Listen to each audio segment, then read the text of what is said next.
Hello. This is brought to you by White Wave Trading Strategies. Tonight we're going to take a look at the gold and a couple of the miners and a few other markets. This is a picture of Newmont Mining, which we featured in Friday's research. This opened up and had a very large rally. I'm looking for this to go up minimally towards $21.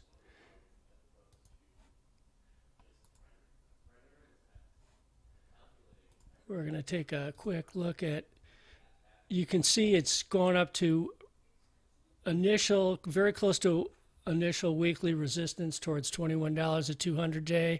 It starts closing over 21.35. It's going to do another swing up.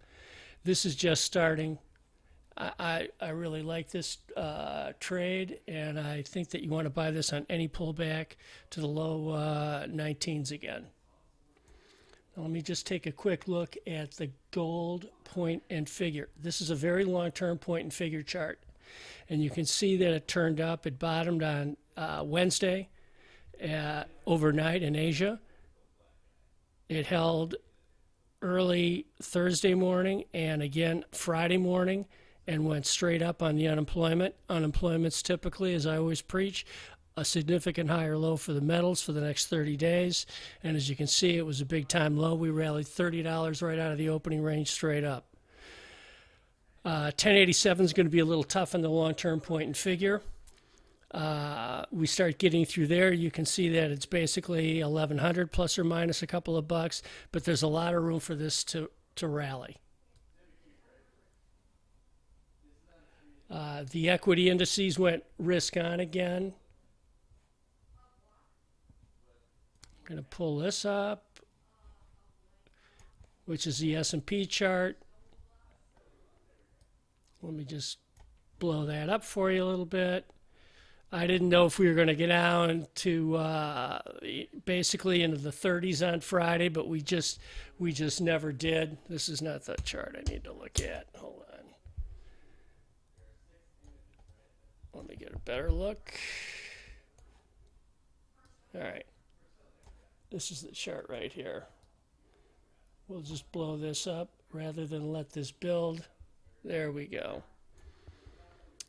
Originally, I thought the S&Ps could go just a little bit lower down into 36, but they double bottom here just above the 50-day, and now we're back to the upper end of the range. The question remains whether we can maintain up here and start another leg up, or it rolls back down into the zone again. So I don't want to chase strength in the equity markets at all. But you really have to be patient for the big cap stocks such as Apple. And I'm going to take a quick look at that right now.